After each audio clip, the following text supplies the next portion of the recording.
Hey guys, what is up? My name is Seb, and welcome to the Jumpinside monthly podcast. And I'm really excited for this month because we have decided to bring along RPGs.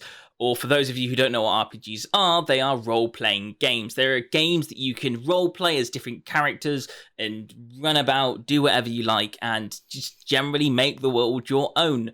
In today's podcast, obviously, I've brought along my three wonderful guests that have helped me in the podcast. I'm going to start off by introducing Blue Fox first, because he's just hit his milestone on YouTube of hitting 200 subscribers, if I'm correct.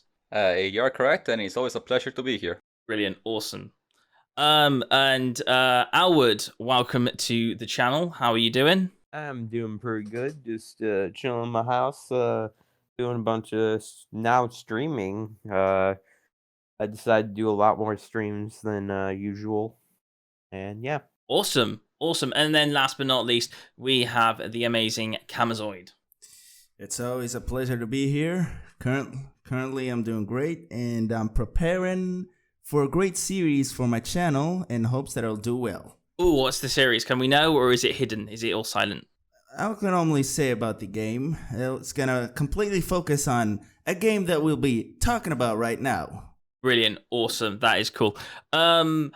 Before we just get started, I just want to let you know that if you guys want to suggest any type of podcasty related videos that we want to do in the future, so whether you want us to do shooters or horror games or anything along that type of narrative, then more than welcome, mention it in the comments below right now, and we will read your comments and we will make that episode next time if you want. If not, we'll choose our own. So starting off with Camazoid. Camazoid, you have brought along a game called Elden Ring. Now, I have not heard of this game. I'm joking, I have. Tell us, what is this game about, and just why is it your favorite RPG?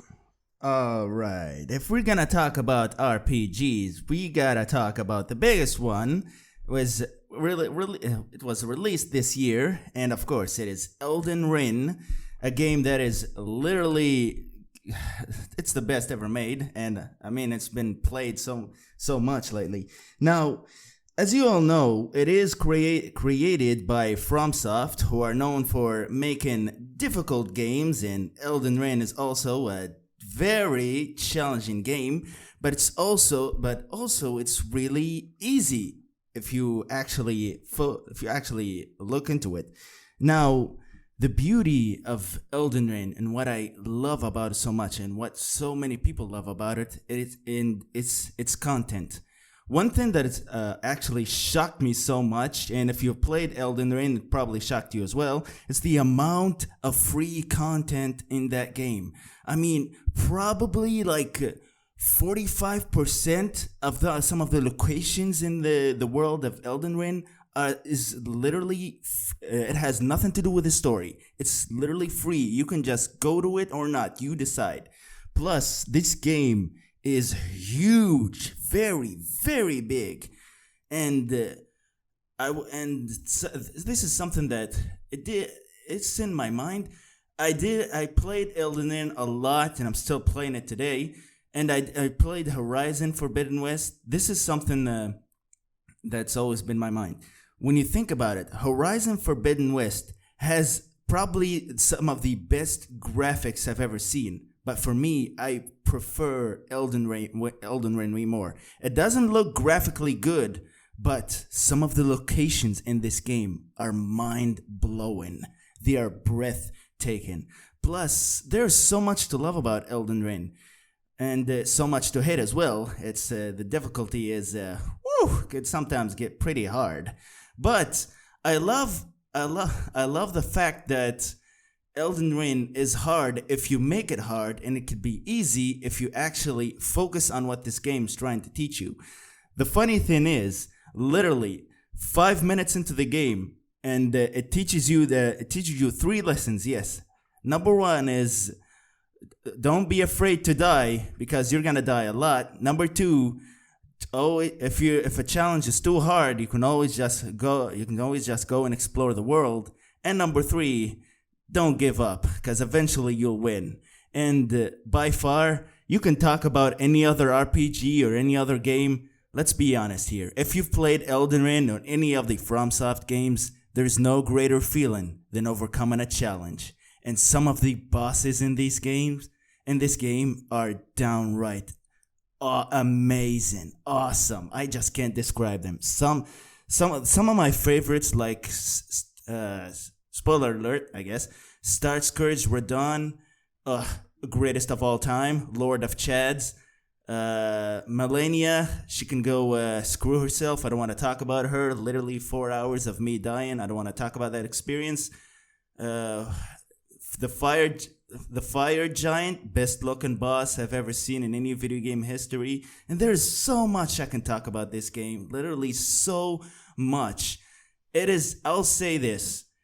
Don't be too scared to play a difficult game. We all have hard times with video games. Just bear with it and focus on what the game's trying to teach you. Explore the world. It's just so big and beautiful. You'll find so much stuff that could help you in your journey. Don't get mad if you die a lot. We've all died a lot in a video game. And push through it, because I promise you guys, you need to play Elden Ring. And everybody who's listening, try out Elden Ring. You'll have the greatest time of your life. And it'll be a game that you'll forever remember. Because I'm still playing it at like my 4th playthrough. And I'm still having blast with it. And I mean, let's be honest. There isn't any other game that's actually good came out these 4 months, I guess, or 3. So pick up Elden Ring and don't be afraid to die a lot. We've all died. So a question then. You mentioned early on there is a lot of free content within this game. Can you describe to me some of the content that this game actually offers?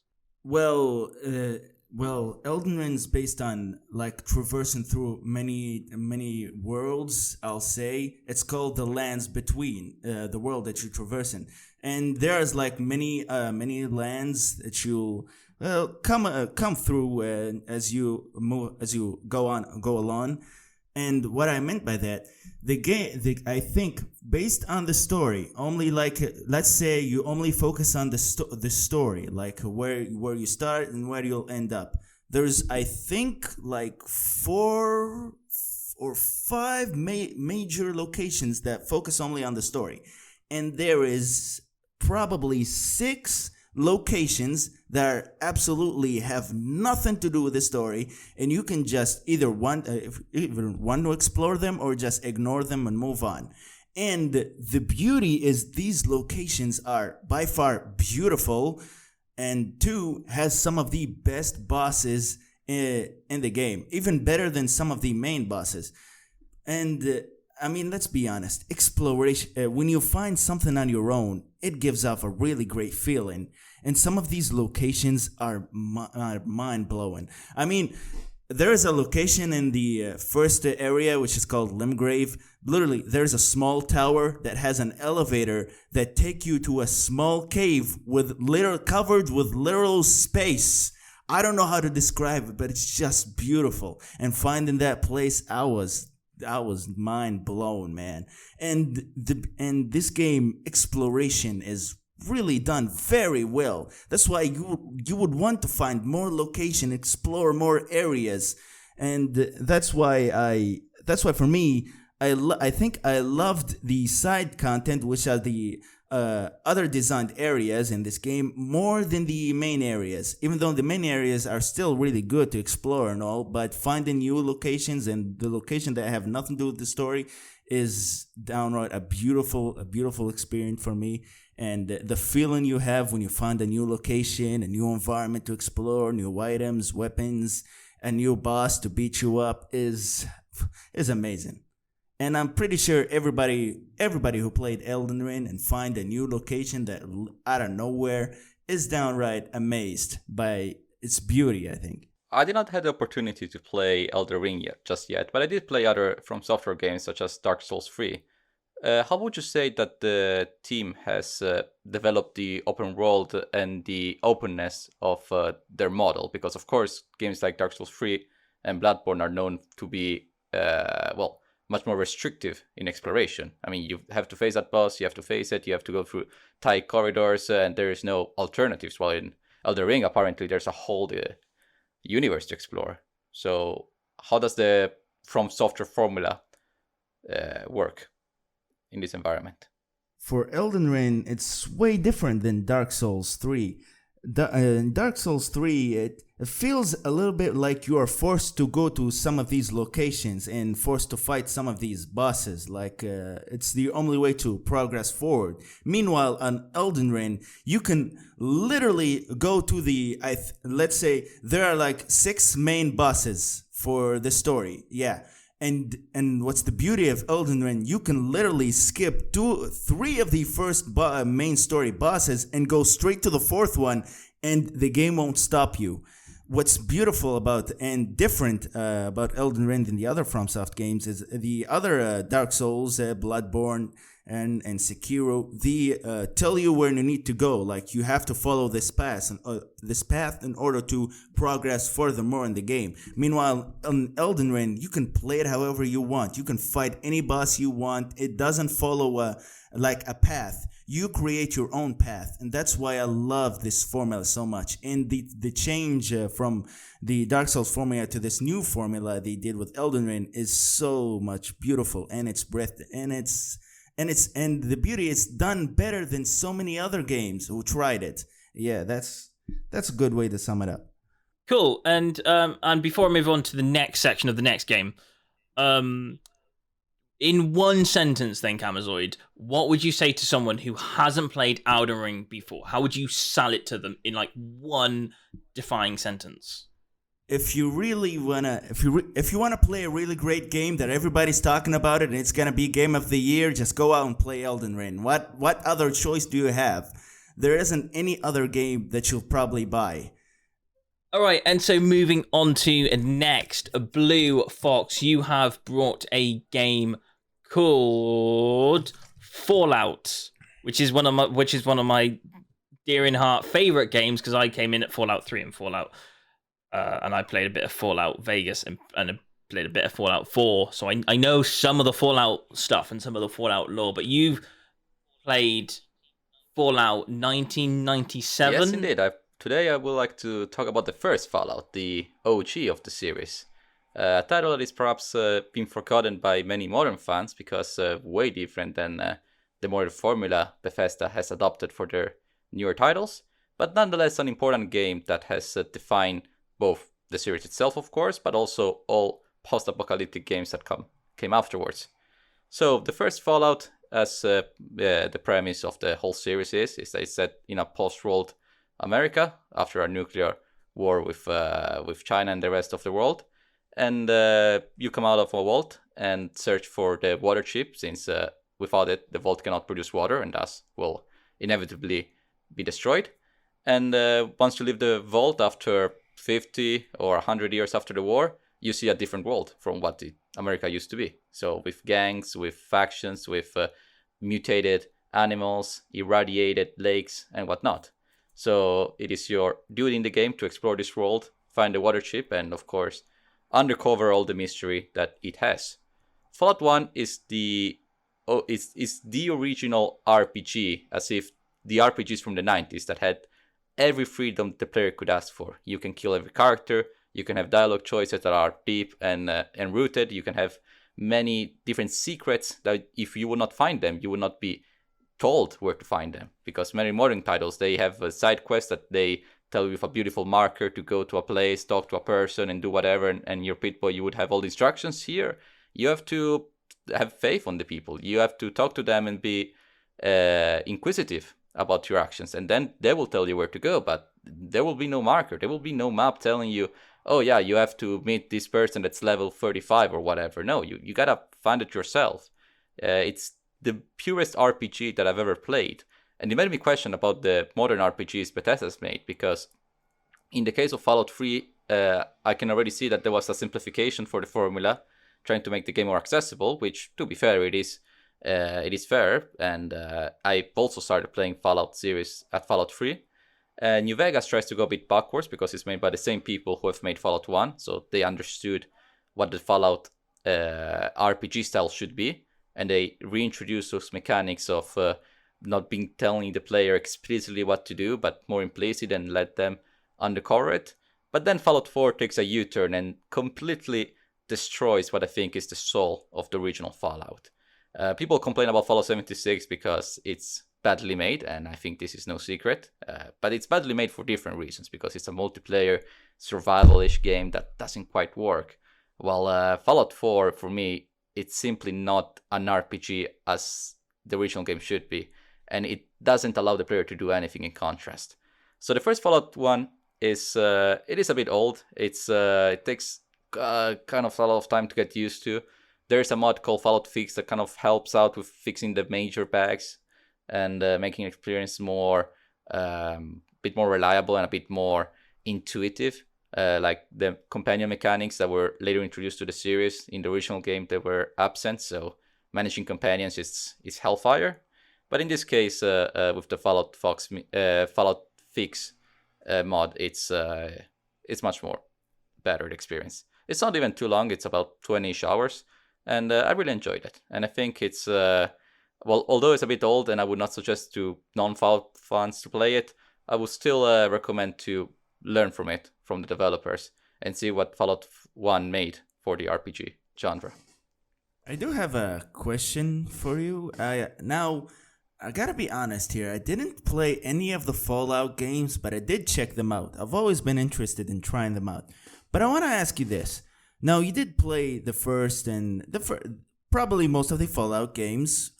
Which gameplay do you think it's better? You think the Fallout 1's type of gameplay is better than the new way of their gameplay? Like the third, they changed up the formula to like first person, I think, and the fourth one kept it going like that. Well, the first game, it had a different formula for the gameplay. Which one do you think is better?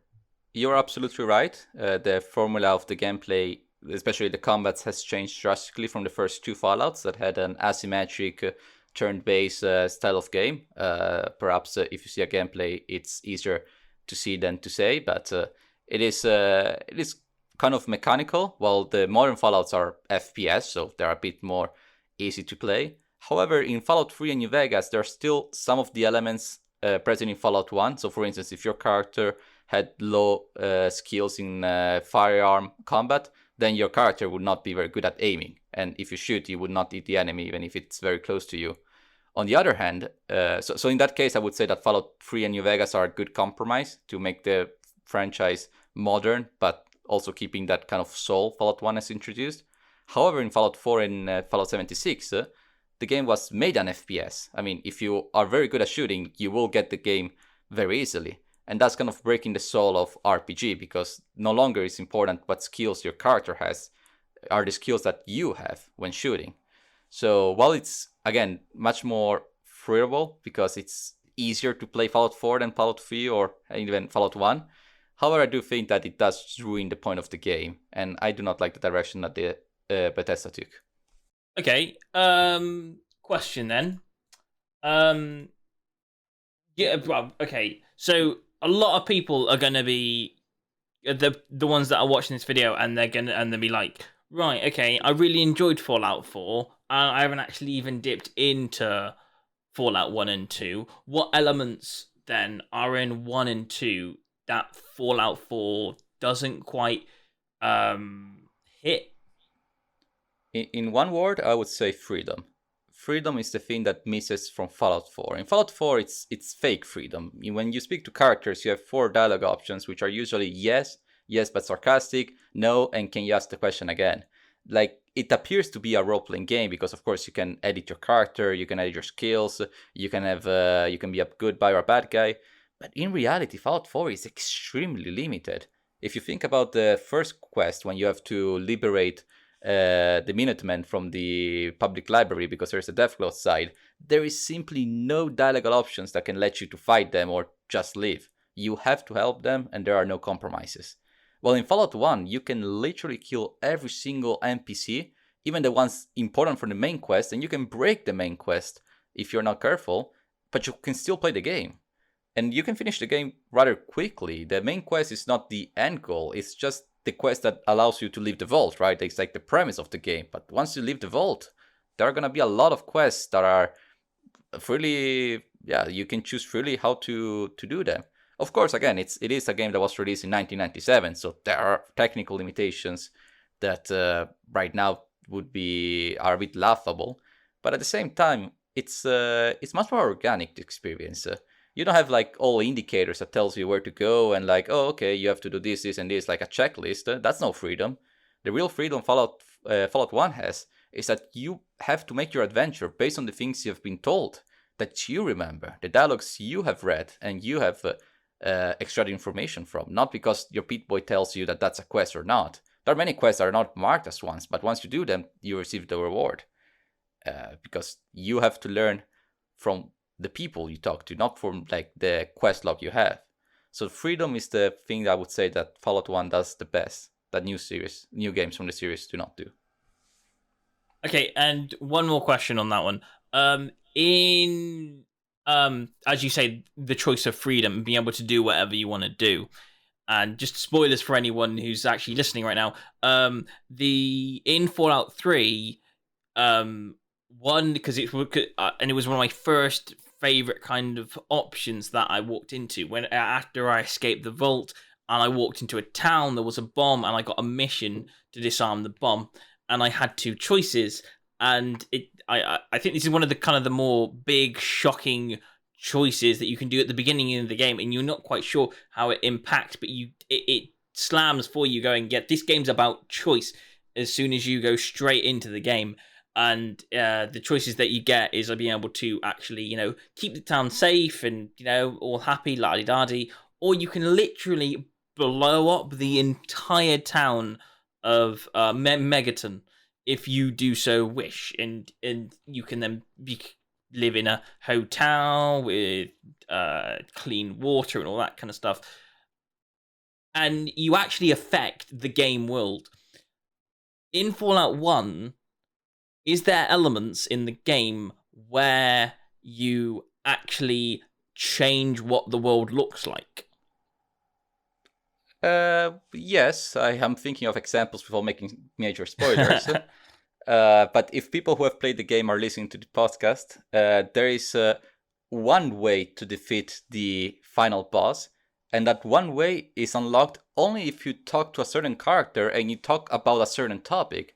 And that's not like explicit. That can be purely skipped. I thought I knew I had the dialogue options, but I didn't, because I realized that I've died after doing a quest, so then I had to restart, and I didn't do the whole dialogue again, so I kind of skipped it. But if I would have done the whole dialogue, the character would have known about a certain detail, again, I'm keeping a bit vague, a certain detail about the evil guy's plan that would make that plan kind of go bonkers, and then the end boss would be defeated another way. And that's shocking, because in modern games, in modern Fallout games, you can do certain actions, as you said, like, destroy a whole town or keeping it safe. But even there, it's made very explicit to the player that there are two options. And it's, again, usually two options, either good or bad. But in the old Fallout games, it was all kind of secret. It was a bit of a gray area. And again, you can kill every character, even if it's important for the main quest. So it breaks the game. You can break the game. You can make it unplayable. But that doesn't stop the player. In new games, you can't clear certain characters because they're just important because they appear to certain cutscenes, and then the game would break. And that's Bethesda doesn't allow you, because they have made a game that lasts like 60 hours and they don't want you to break it. So you'll have no right to do so. And it's a bit of a shame, of course. That's cool. And on saying that, those little bits of information, it was like there are dialogue options, and there are like, when you can affect stuff just because you may have forgotten to do a certain thing can affect the entire gameplay and how it actually feels as a game itself. It's generally one of the best. That there is a selling point for me. I will be now picking this up as a game, and I'll be playing through it. Because I have not played through Fallout 1 ever. So that's a good reason for me to play it.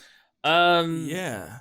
One thing, I'm sorry to cut you off. One thing that I should mention, another reason why I loved Elden Ring so much is because of its freedom, allowing the player to create his own story. And even though Fallout's very different in the style of Elden Ring, I'm actually interested to trying it out. Since if in Fallout 1 you can actually do all the stuff you talked about, Blue Fox, that really got my attention, I really want to try it out and see what kind of story I can create. I'm really interested. Again, if you want to play the game, I do highly suggest you to play with the Fallout Fix mod, because there are some bugs that are quite annoying without it. And B, if you play any of these games, do yourself a favor. Don't watch YouTube tutorials about them, because like just go straight into them blind. That's the best way they're meant to be played.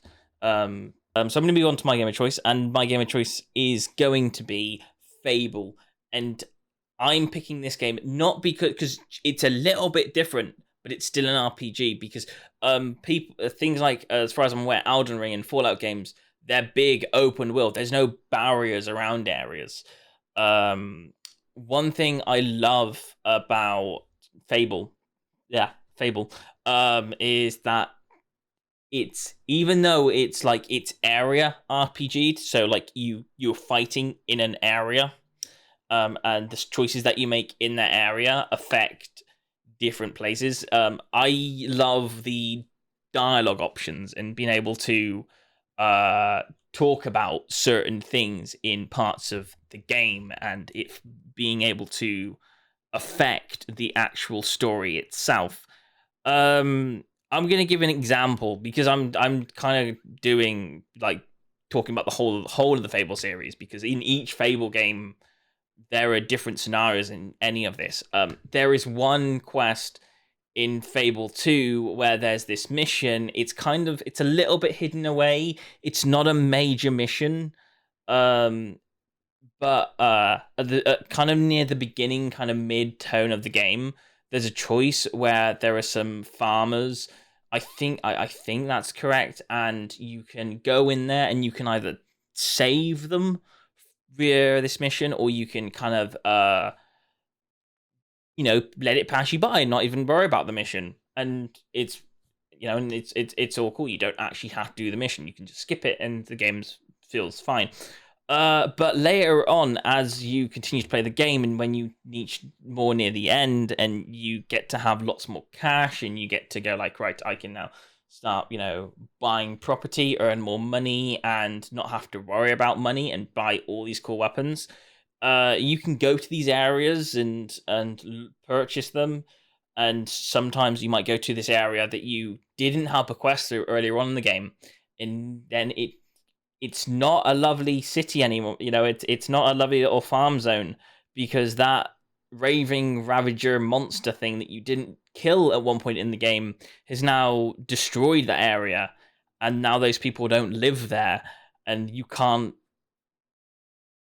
develop that area into whatever you want it to be. And now it's not a lovely luscious green land. It's now a destructive, destroyed piece of area. And it's the options in these types of games of having choice to go like, do you become this guy who speeds through along the game or skip certain things and turns into a guy whose only ideal is to just get the job done?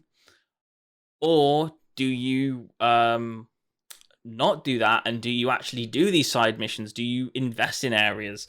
There's one mission also that I really like, because in Fable 2, I don't know why I said Fallout, but in Fable 2, there's a place where there's an arena, and you have to enter an arena to get somewhere. But there's a little investment mission that a guy goes, invest in me. It's only worth 2,000 gold. If you donate into me, then, da-da-da. And if you donate into him at that point in the game, and you keep doing those donation missions, then this area that he controls turns into something wonderful. But if you don't, it can go the opposite direction, and it can turn bad, or maybe he even dies because he didn't get the investment. So it's one of those games that are about choice. What do you do in certain parts of the game, and how that affects the future of the game? In Fable 3, this really takes a toll because in Fable 3, you get to your job at the end of the day is to become king and to rule the land, and you get a choice of what is the proposition of should you care about the people and their needs, or should you care about the kingdom needs? So it's like, do you do what's good for the people, or do you do what's good for the people, as in for the war section? Because there's a war that goes on. So you're like, right, do I invest money into the war, or do I invest money, and save lives, or do I invest money into their happiness now and they won't hate me? Do you turn into a player that somebody hates but they're alive, or they're all dead but they kind of like you and you lose people along the way? Where do you invest your money into? How do you save people? Could you, for example, like do everything, or do you become a bad king? And my favorite part in all of the Fable games, in the eventuality of number 3, is it's got so much replayability because you can earn money, a lot of money, by being an evil person, and you can transfer that money to different of your accounts. So you could do a full run through being an evil character, transfer the money to your good character that you plan on doing, and then see what the good choices are. So you can do all the evil options, see what the evil playthrough is like, and then do a completely different playthrough and see all the differences. So it's I think that's one thing important about all these RPGs we've been mentioning, because of for like Elden Ring and for Fallout, you can do things different ways. So there's replayability options that, I'll be fair, I didn't get in other games. So like GTA would, for example, be an RPG, but like I don't know if it would count as a proper RPG, because you can only play that game one way, can't you? It's a one-way thing. You can do different things, but it's still just a one-directional kind of story game. So yeah. I still don't count. I still don't count GTA as an RPG. Before we go into the debate of what's an RPG and what isn't, I would like to ask you a question about the rumored but announced game of Fable 4 that Playground Games are apparently developing for over 2 years using the new Forza Horizon engine. What are your hopes for new title? When I heard Playground Games were actually developing a new title for the game, I think a lot of Fable fans were like excited and scared. Just as I was when I first saw the first trailer for the movie Sonic the Hedgehog. I was both excited and scared for the same reasons. I love the fact it's getting made, but will it be what I want it to look like and what I want it to be? I generally have no idea. It's like it's as much hope as I got with for seeing that first trailer for the game Starfield. It's like I need more information to make a decision based on it. One thing I will say is if there has to be it's an RPG. There has to be certain options. It has to be a good story. It has to have good comedy, because one thing about Fable, it's always been about stupid comedy, which is just that's just a thing that it needs, and it needs also it needs world affecting stuff. Yeah, it has to have those choices in it. You can't go through the game and not being able to change what the world looks like. That's Fable's biggest selling point. And yeah, and I'm not too bothered about becoming king and such, but I think it would be a nice addition if they gave you some sort of power over other characters. Why can you fight and other people can't, kind of scenario? Like, that was always like, oh, you're gonna be a hero, you're gonna be a king or something. So it's like, you've got to know this stuff, and yeah. But yeah, no, it's got to have the comedy, it's got to have the world changing, and it's got to have the speech. Those are my kind of like major 3 factors, because yeah, that's just what Fable's all about. Yeah, no, okay. I've been speaking for ages, and Alwood's back. Alwood's going to bring along his game and talk to us about Mario and Luigi.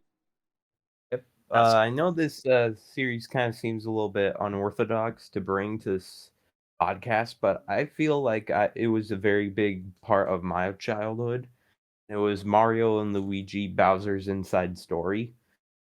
It was a very good game. Like, it brought a new twist to the Mario and Luigi and Bowser feud, where they actually had to work with him to defeat a greater evil, and they had to do it inside Bowser because they were consumed by him.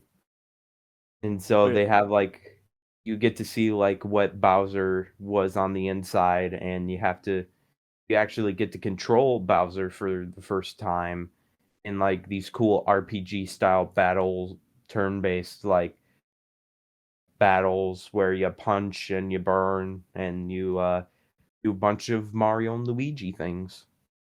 Yeah. A Mario game based inside of Bowser? Clearly, that doesn't make any sense to me. How did anybody come up with this? Well, again, you're talking about two plumbers defeating a giant lizard, keeping a princess in a kingdom full of mushrooms. So I don't think making sense is the priority in this series. It was a very late night. Yeah, it was a very late night story. That people were drunk. Yeah. Developers were smoking. They were smoking doobies, as you Britishmen would say. And yeah, that was How would you describe the gameplay? Because from like a story perspective, I would say that Mario and Luigi is not an RPG on the level of the games we've brought in this podcast. But gameplay wise, how would you explain it?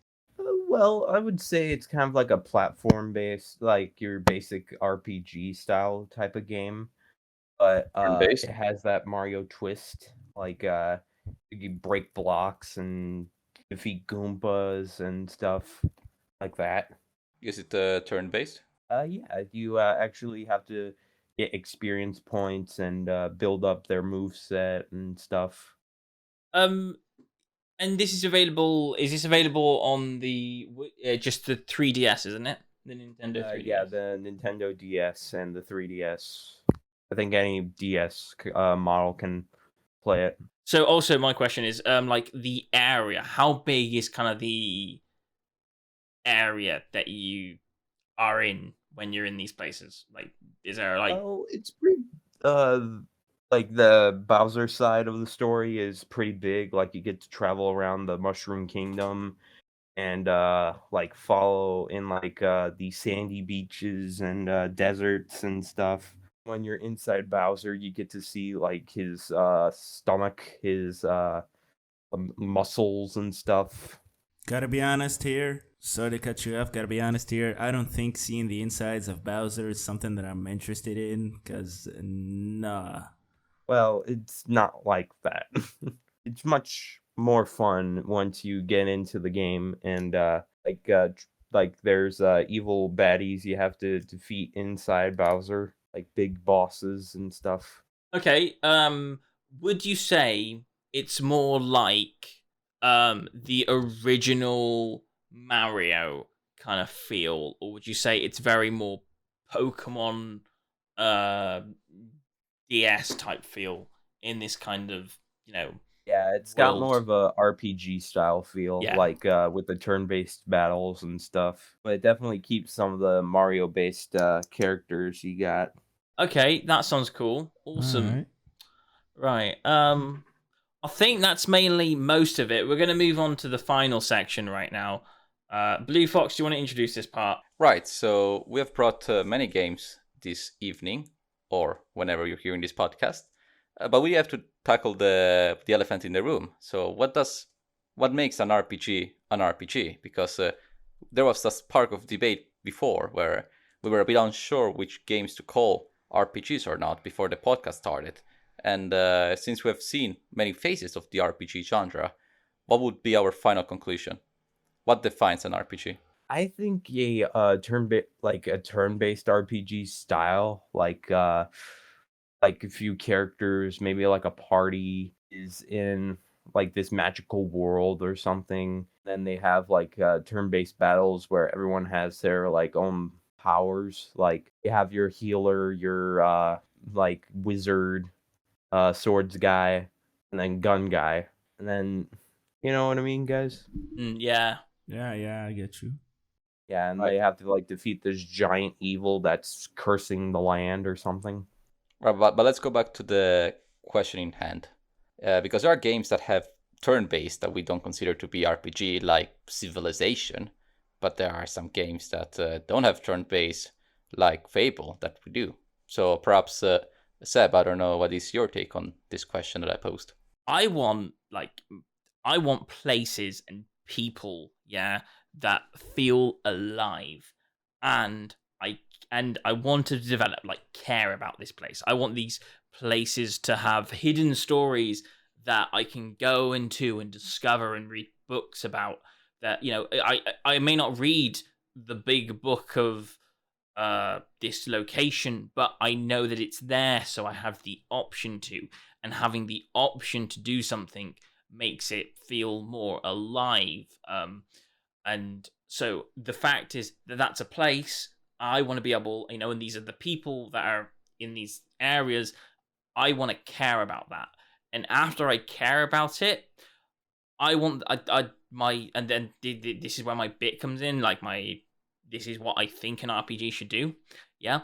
Be having the option to, if I do nothing, that place goes bye-bye, boom, boom, and gets destroyed.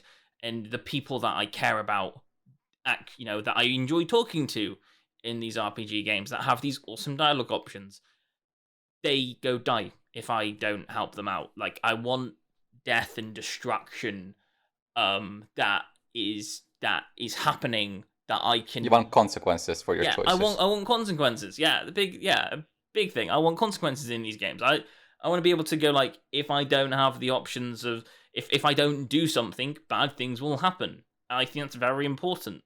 What's the point of making this really awesome character in this video game if there's no options of this person getting shot if I don't do something about it? Like, you know, it's just that these are elements like that change the world, and I want to be able to have that in my game. So, like, yeah, I think that's my factor that I'm adding in. Yeah. And you, Kamisoid?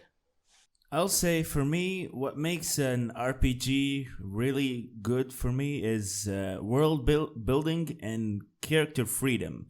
And what I mean by character freedom is allowing the player to literally do whatever he wants and create his own story, build his own character based on what stats he wants to focus on, what weapons he wants to use, and create his own type of gameplay, play the game however he wants.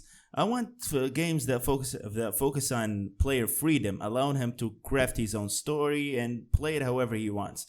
And world building, of course, because RPGs have to focus really on world building, because there are some few RPGs where the world is literally either dead or not interesting, and that's something that can ruin a game.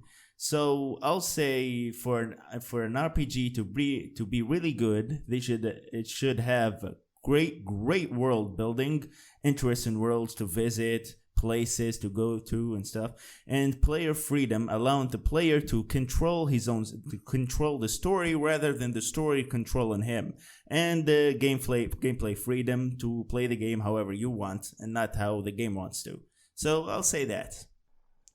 I believe that the word that we have used the most to describe an RPG is freedom, both in the gameplay, in the action, in the choices of what moves to make in one turn, of which armor to equip, which weapons to use, but also in the exploration, in the consequences, in the what boss to fight, or what mission to take, what quests to complete, what quests to fail. It's what makes an RPG such. Yeah, I want to just add something on the end of that as well when you say freedom and all that kind of thing. Like, generally right now, if there's a good option or a bad, like, this is just to developers out there, if you happen to listen to this, there's like, if there's like a good option and a bad option, yeah, 9 times out of 10, I don't know what you guys would agree with, we're all going to pick the good option, right? Yeah. Yeah. So Yeah. For the first run.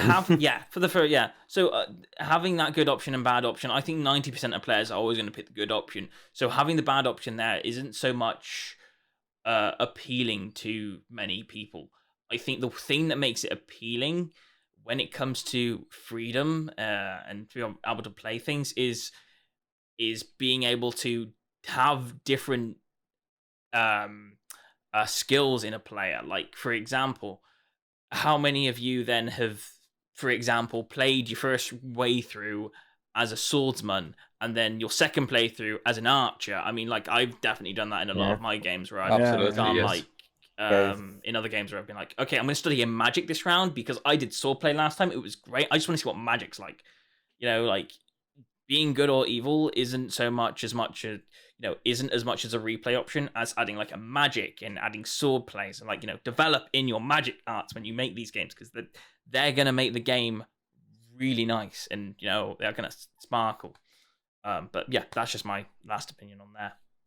Is anyone? Yeah, I got something. I'll also say choices. I mean, you said that most of us and probably anyone will pick the good choice first time playing. And for the second playthrough, we'll pick the bad choice. I think you probably guys know this, but sometimes there are games that offer you a good choice and bad choice, and no matter which one you pick, it ends up the same.